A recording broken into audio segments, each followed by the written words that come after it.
Be honest, do you struggle with Abyss? If so, problem may be different. Wrong team, misused character rotation, poor skills, or just simply not enough stats. Today, I'm gonna be focusing on first, to be more precise, supports. It took me a while to realize how and why I need to use supports, that led to lone Abyss stagnation. This topic will contain at least two videos. This one explaining how supports work and why they are so strong, and second one about how to build a team. So stick around to not miss it. Let's start with basics. Which characters are supports? Basically, any character that in any way can aid your main DPS, or sometimes even sub DPSs may be considered a support. It might be tricky since character that can be a support isn't always and may as well be built as DPS, so let me explain. Your main goal is to kill your enemies as fast as possible, meaning you want to maximize your damage output. And supports can help you with that by providing shield, healing, enable elemental reactions, give bonus attack or other modifiers, and grouping enemies. Some can argue that first two don't exactly give you any more damage, and you're right, technically. The only problem is that if your main DPS dies, your damage output quickly drops, so you want to keep them alive. Also, shield protects your character from being CC'd, and that's exactly why people prefer shield over healing. Some of these may seem pretty weak bonuses, but trust me, they are not. As I already mentioned, heal or shield is crucial to keep your carry alive, and even if you're a god gamer that can dodge every attack, you're still wasting time and stamina dodging, whereas with shield, you could have been dealing damage instead. It's hard to estimate how much shield gives you, but from my experience for each 10 seconds uptime, it gives you around 3 to 5 bonus seconds to deal damage, if you're fighting close range. That means it provides 50 to 100% bonus damage depending on circumstances. Doesn't it seem like a lot considering shielding takes about 3 to 4 seconds and usually lasts a lot longer than 10? Next, elemental reactions. There are 3 different types: damage multipliers, melt and vaporize, separate damage sources, swirl, overload, electrocharge and burning, and utility, crystallize, superconduct and freeze. All of them may be used one way or another, but the most important and easy to use is first category. I'll cover second and third in the next video since they are heavily related to team comps. So vaporize and melt.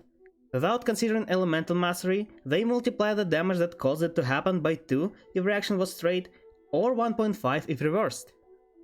The only problem is that it only works for a single attack and disappears after.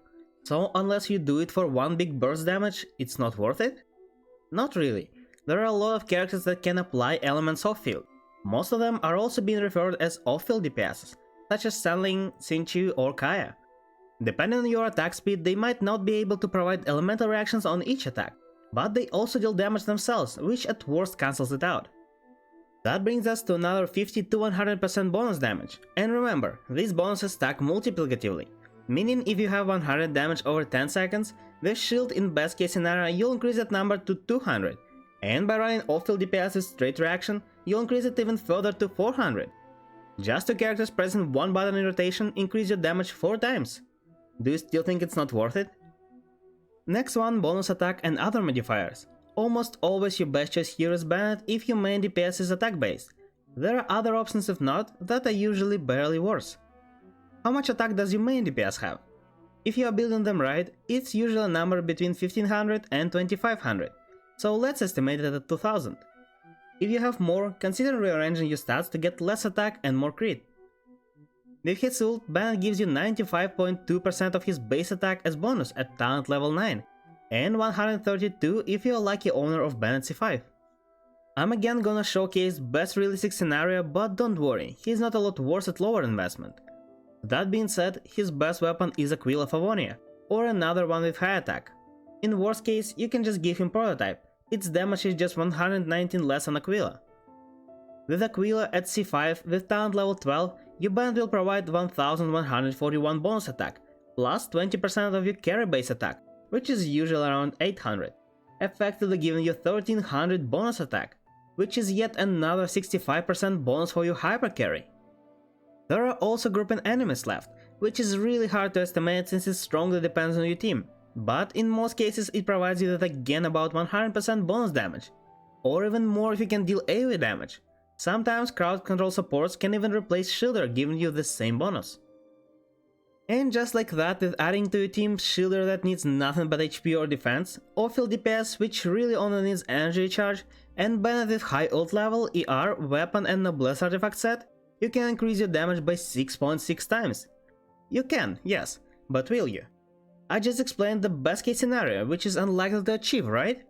Well, yes, but I also haven't talked about the most important thing.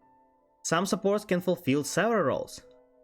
For example, if you have Kazuha, he provides bonus elemental damage, crowd control, and minus 40% enemies resistances.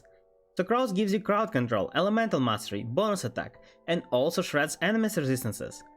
Leona may give you shield and elemental mastery, Kokoma can heal and apply hydro, Toma can shield and apply pyro, and many more. Trust me, you can easily increase your damage by 6 times or often even more. It doesn't necessarily mean that you'll see numbers that are 6 times higher than your current ones, no. But your DPS will get significantly higher, do not underestimate supports. If you're not sure which supports to put in your team, subscribe and check the upcoming video about building team comps. I'll do my best to explain how to make even weakest of your characters work. And as always, see you guys in the next video. Have a great day.